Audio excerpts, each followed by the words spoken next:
Ça y est, dans quelques heures, le V-Strom sera parti. Après avoir fait tant d'éloges sur ce modèle, on pourrait se demander quelle moto j'ai fini par choisir pour la remplacer. Et je t'embarque avec moi, on va aller découvrir cette nouvelle moto. C'est parti.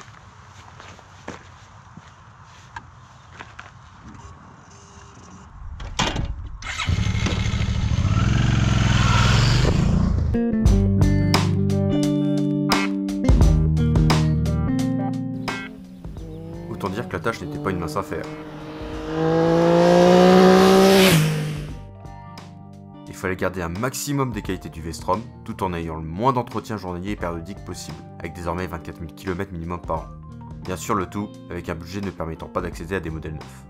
J'ai longtemps cherché, mais une fois cette moto sous le nez, ça a été comme une évidence. Cette moto, c'est la Triumph Tiger Explorer de 2012. Je roule avec cette meule depuis à peu près 5000 km maintenant, et je vais donc pouvoir vous donner mon avis et ressenti. Vous pourrez ainsi vous faire un avis par vous-même et me dire en commentaire si oui ou non ce trail est une remplaçante appropriée du V-Strom.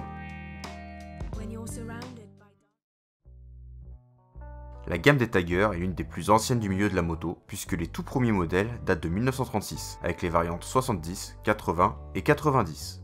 Forcément depuis la philosophie de ce modèle a bien changé. Je ne vais pas vous faire un historique complet sur cette longue famille.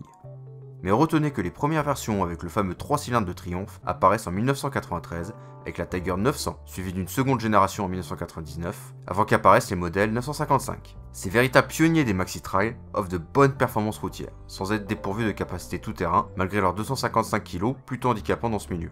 En 2007, Triumph change le fusil d'épaule.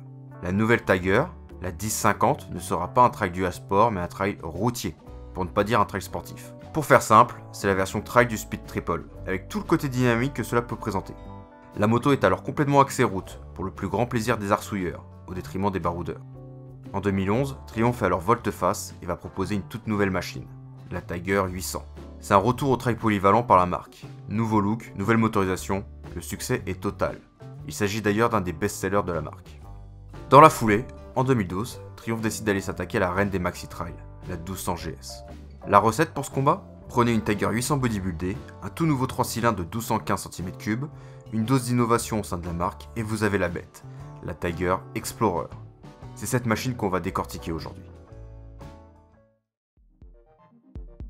Ce n'est pas ma philosophie, mais pour certaines personnes, une moto c'est avant tout un moteur. Et je pense que le bloc du Tiger Explorer ira à merveille à ce type de motard. On trouve donc un 3 cylindres de conception nouvelle à l'époque, d'une cylindrée de 1215 cm3.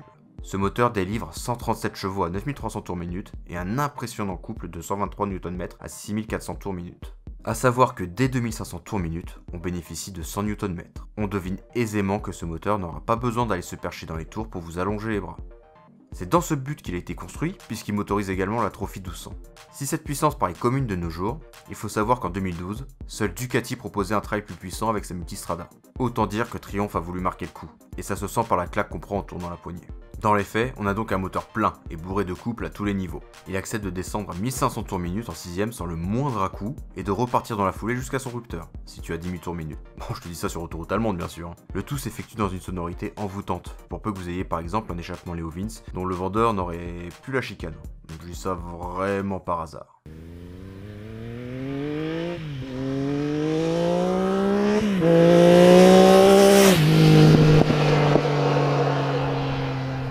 Un moteur linéaire et sans plage creuse donc, mais on sent néanmoins un petit gain de couple vers 3500 tours minute. Au quotidien, la puissance est telle que je dépasse rarement les 6000 tours minute. Si je vais au-delà, c'est que je suis en mode arsouille, où je veux vraiment me prendre un coup d'adrénaline, pour pas dire un coup de pied au derrière. Et vous comprendrez que pour le coup, avec un moteur si coupleux, que ça soit en duo ou avec de la bagagerie, rien ne change dans la conduite, ça tracte volontiers, et comme si rien n'était. Ça permet vraiment de garder une conduite constante quel que soit le chargement de la moto. Le tout se fait avec une consommation qui est plutôt convenable. Ainsi que ça soit bridé ou en full, la conso moyenne de ma Tiger est de 6,1 litres au 100 km. Et ce, malgré un gros usage d'autoroute et quelques bons essoirages de poignée. Il y a fort à parier qu'en évitant les autoroutes, on puisse aisément descendre sous les 6 litres. Ce qui est plutôt correct vu la puissance du moteur, même si certaines concurrentes font mieux. A mon sens, la faiblesse de cette voyageuse, c'est son réservoir de seulement 20 litres. On est dans le bas des maxi-trail en termes de contenance, ce qui donne une autonomie comprise entre 300 et 350 km. C'est bien dommage pour une voyageuse de la sorte, on aurait aimé avoir au moins un 400 km d'autonomie, ça aurait pas été négligeable. A contrario, l'un des points forts majeurs de ce moteur, c'est sa périodicité d'entretien. La révision s'effectue tous les 16 000 km ou tous les ans. Le roule toujours que je suis a vite été séduit par cet argument. Un entretien, c'est de l'argent, mais aussi du temps. Et plus on peut les espacer, mieux c'est. Et si jamais vous avez effectué que 4000 km dans l'année par exemple, seule une petite révision sera à prévoir. Elle correspond à une vidange d'huile avec remplacement du filtre. A l'heure actuelle, j'ai uniquement effectué par moi-même une révision annuelle sur ce moteur. Donc je suis pas en mesure de témoigner sur sa facilité d'accès et d'entretien, notamment pour la grosse révision. Néanmoins, dans le cadre de la révision annuelle, et celui de l'entretien courant tel que l'ajustement des niveaux, l'ensemble est très bien conçu et accessible. Un autre avantage concernant l'entretien de cette moto, c'est que les tarifs de Triumph sont fixés à l'échelle nationale. Ainsi, on peut connaître auprès de sa concession combien coûtera la prochaine révision, sous réserve qu'une mauvaise surprise au démontage ne pourrait pas sonner bien sûr. Puisqu'on parle des mauvaises surprises, je ne peux pas me prononcer sur la fiabilité de cette moto avec si peu de kilomètres parcourus. Mais les retours sont plutôt bons, puisque de nombreux éléments de ce moteur ont été surdimensionnés pour durer. D'ailleurs, l'un de ces éléments, et qui est une première pour Triumph à l'époque, c'est la transmission secondaire de ce moteur, qui se fait par cardan. C'est un critère majeur pour moi, ne souhaitant plus avoir à me soucier de la chaîne après 1h30 de route sous la pluie par exemple. C'est un vrai confort pour qui utilise sa moto quotidiennement, surtout en Picardie. Picardie, pardon. D'autant plus que Triumph a fait du bon boulot, puisque je ne sens aucun à-coup ou changement par rapport à une chaîne. C'est fluide, les vitesses passent bien, on est dans du coton. Niveau étagement de boîte, en 6ème, le moteur tourne à 2800 tours minute, à 90 km/h. Et on monte à 4500 tours minute pour 130 km/h. Autant dire qu'on est loin d'être assourdi par le moulin sur la route. La commande d'embrayage, bien qu'hydraulique, est assez progressive mais très ferme pour ce type de mécanisme. Tant qu'on parle de commande, ce moteur inaugure la poignée électronique chez Triumph. L'ensemble est très bien réglé et on se sent directement connecté à la roue arrière. A noter que cette première version du Tiger 1200 ne propose pas différents modes de conduite, mais vu la finesse de la commande, je n'ai pas ressenti le manque, même sous de très importants orages, avec un fort risque d'aquaplaning. Dernier point, ayant connu ce moteur bridé à 106 chevaux, sachez que ce bridage est très bien réalisé. Je n'ai pas senti de différence notable en couple entre les deux cartographies. Par contre, j'ai pu constater que le moteur était un poil plus rond et qu'il s'essoufflait plus passer 6500 tours minute une fois débridé. Et surtout que j'avais très vite fait de finir en prison si je ne surveillais pas mon compteur. Et c'est en ça que ce bridage est réussi, il ne dénature pas le moteur dans son fonctionnement. On sent juste qu'il est vraiment bridé dans ses performances. Vous l'aurez compris, ce moteur est une vraie réussite. C'est un élément clé de la Tiger qui est décisif dans le choix de cette moto par rapport à sa concurrence. Il permet un savant mélange de confort, de couple et de performance, le tout sur un trail. Cette moto est constituée d'un cadre treillis tubulaire en acier, suspendu par une fourche inversée de 46 mm avec 190 mm de débattement, et d'un monobras oscillant en alu, secondé par un mono-amortisseur ayant 194 mm de débattement. Le tout se retrouve guidé par une roue avant en alu de 19 pouces, et une magnifique roue en 17 pouces à l'arrière, également en alu. On a ainsi une moto de 259 kg tout plein fait. Ce trail, bien que routier, permet de faire des excursions dans les chemins. Attention, pas de off-road trop engagé, même Triumph le précise dans le manuel utilisateur. Le poids annoncé pourrait faire peur, mais dès les premiers tours de roue, on oublie tous ces kilos. Et entre nous, je pensais que le poids se ferait davantage sortir à l'arrêt. Attention, je n'ai pas dit qu'elle était légère, mais juste que ça se vit bien mieux que ce que je pensais en lisant les avis sur internet. D'ailleurs à ce propos, je suis curieux de voir en commentaire si pour toi, le poids, notamment en usage routier, est un critère important sur une moto. Mais revenons à l'Explorer. Son comportement sur la route est irréprochable. La moto est très saine et prévisible. On se surprend à facilement hausser le rythme, et la mise en angle se fait aisément grâce au large guidon. Malgré une garde au sol correcte, les cale-pieds frottent rapidement, preuve d'un bon feeling et d'une bonne mise en confiance sur cette moto. Lorsque j'ai acquis cette meule, ça frottait même très tôt. Beaucoup trop tôt. J'étais étonné d'être autant limité dans les virages par un engin du genre. Je me suis rendu compte qu'elle avait été rabaissée, chose que j'ai rapidement corrigée pour mon plus grand déshonneur.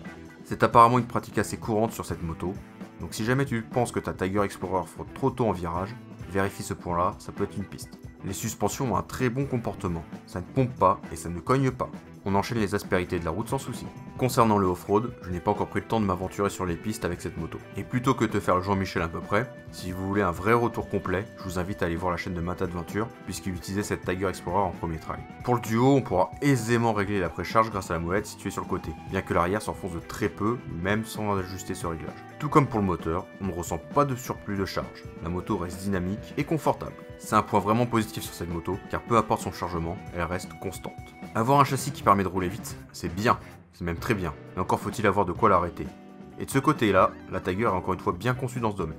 Équipée de deux étriers à quadruple piston passant un double disque flottant de 305 mm à l'avant, ce freinage est efficace. Ce n'est pas le plus mordant que j'ai eu dans les mains, mais on a quelque chose qui stoppe bien la moto, et qui permet une fois de plus de ne pas sentir de différence de charge. La commande est tout comme l'embrayage assez viril dans le feeling.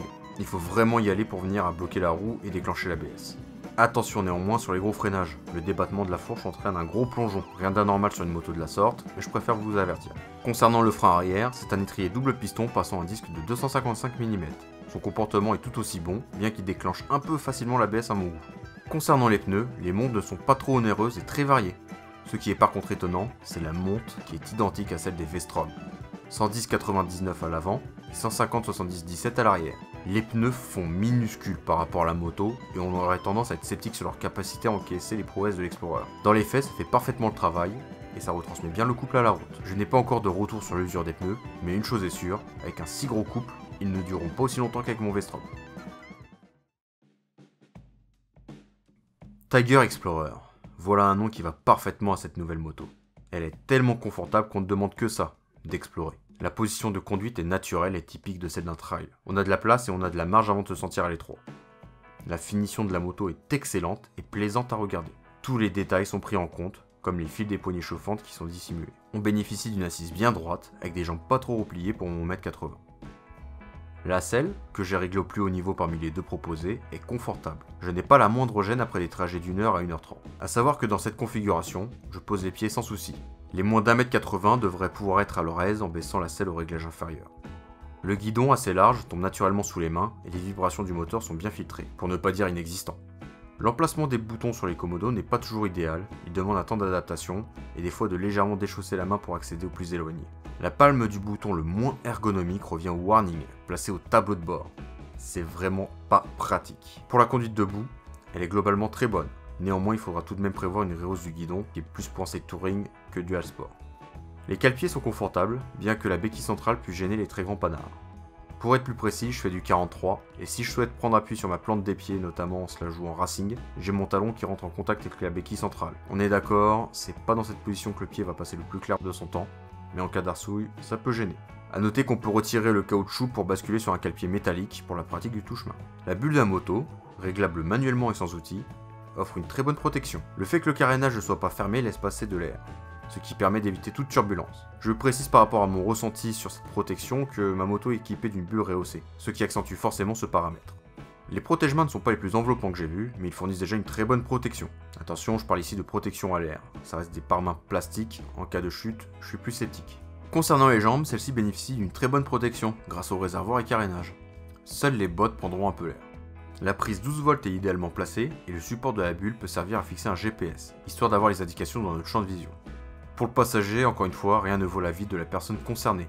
Et là pour le coup, vu que cette vidéo est faite en collaboration avec Aranagon, qui m'a fortement aidé pour la prise de vue, il est également monté à l'arrière de cette moto, et va également vous livrer son avis. Alors dis-moi, ça fait quoi d'être à l'arrière d'une Tiger Explorer ? Si je devais résumer tout ça, je dirais que l'assise est plutôt large, on sent que c'est bien stable, et sur les trajets que l'on a fait pour faire cette vidéo, c'était honnêtement assez confortable, aussi bien au niveau des poignets pour se maintenir que pour les jambes où j'avais de l'espace et de bons repose-pieds. D'ailleurs, ça peut sembler être un détail, mais j'ai beaucoup apprécié le support du top case dans mon dos lors des accélérations. Je sais que c'est pas directement lié à ce modèle de moto, que c'est de l'équipement supplémentaire, mais j'imagine que son gabarit permet justement d'équiper des top cases plus volumineux et donc qui apportent un meilleur soutien. Pour la petite anecdote aussi, j'ai déjà été à l'arrière de plus petites cylindrées, surtout des motos taxis lors des voyages, et clairement on n'est pas du tout sur le même niveau de confort. Vous l'aurez compris, en solo ou en duo, cette Tiger prend soin de son équipage pour l'emmener jusqu'au bout du monde. Triumph a fait très fort dans ce domaine, car la moto est très bien équipée de série. Ainsi on retrouvera une béquille centrale, un sabot moteur plastique, des protège-mains, un ABS déconnectable, un anti-patinage déconnectable et réglable sur 2 niveaux, un régulateur de vitesse, un système d'extraction automatique des clignotants, une prise 12 volts à l'avant, un allume-cigare à l'arrière et un ordinateur de bord assez fourni en informations. En plus de ce très riche équipement de série, on pouvait rajouter en option des poignées chauffantes, des selles conducteurs et passagers chauffantes, un tampon de protection de réservoir, un tapis de réservoir prévu pour fixer une sacoche de réservoir de la marque, un kit de valise Adventure d'une capacité de 62 litres, des sacs étanches pour les valises, bien qu'elles le soient déjà, et un top case Adventure avec une prise allume-cigare à l'intérieur pour une capacité de 34 litres, auquel un dosseret a été ajouté. Ça, c'est la liste des options de ma Tiger, et autant dire que j'ai de la chance d'avoir trouvé un modèle aussi bien équipé. A savoir que ce kit de bagagerie est monté sur des fixations dites dynamiques, permettant aux bagages de rester légèrement libres de leur mouvement afin de ne pas influer sur la moto en courbe. Parmi ces équipements, seul le régulateur de vitesse sera à revoir car il est un petit peu long à se mettre en route et il peine parfois à rejoindre la vitesse souhaitée. Pourtant sur ce coup-là, on peut pas dire que ce soit par un manque de puissance moteur. Malgré une liste qui est déjà bien fournie, on pouvait bénéficier d'autres options, telles qu'un sabot moteur alu, de valves de pneus électroniques, d'anti-brouillard à l'avant, ou même de crash bar inférieur. Oui, j'ai bien dit inférieur car la Tiger est tellement grosse que certains constructeurs comme Id ont créé un kit inférieur et supérieur, afin notamment d'être sûr de protéger la totalité de la moto. C'est d'ailleurs ce kit là que j'ai monté sur ma Tiger. J'en oublie certainement dans les accessoires d'origine, mais il faut avouer qu'on se retrouve rapidement avec une moto très bien équipée. Rajoutez à tout ça les offres des accessoiristes, tels que des jantes à rayons ou des rallonges de garde-boue par exemple, et vous aurez largement de quoi équiper votre moto comme bon vous semble. La Tiger Explorer est une moto bien née. Sa conception est le résultat d'un travail méticuleux qui s'affinera dans les versions suivantes puisqu'elles corrigeront certains points faibles de la moto et lui renforceront ses qualités. Plus d'équipements seront alors proposés via une gamme de finition plus étendue. Véritable voyageuse, elle sera l'allié idéal pour qui veut manger des kilomètres pour peu que vous vous accommodiez de son poids à l'arrêt. Et surtout, que vous ne perdiez pas votre permis devant l'entrain que génère ce moteur. Bien que apte à emprunter des chemins roulants, il faudra savoir rester très humble, notamment pour pas abîmer ses belles jantes en alu. Je pense que les versions suivantes, notamment les versions dites XC, seront beaucoup plus appropriées pour cette pratique. Tu l'auras compris me concernant, cette moto m'a juste amené à quelques concessions, notamment en termes d'autonomie par rapport au Vestrom, mais je trouve largement mon compte. Je pense avoir réussi à trouver une moto qui est à peu près de la même philosophie et qui bonifie les qualités que j'ai tant vantées du Vestrom. Dis-moi en commentaire si tu es d'accord ou si tu penses qu'on est plutôt sur une philosophie de moto différente. Si ce test t'a plu, je t'invite à mettre un like et à t'abonner à la chaîne pour suivre les prochains tests, prochains tutos ou même nos aventures. Pour plus de photos, rejoins-nous sur Insta et Facebook. J'ai mis les liens en description. Sur ce, j'ai un magnifique 3 cylindres à faire chanter. Allez, salut, à la prochaine.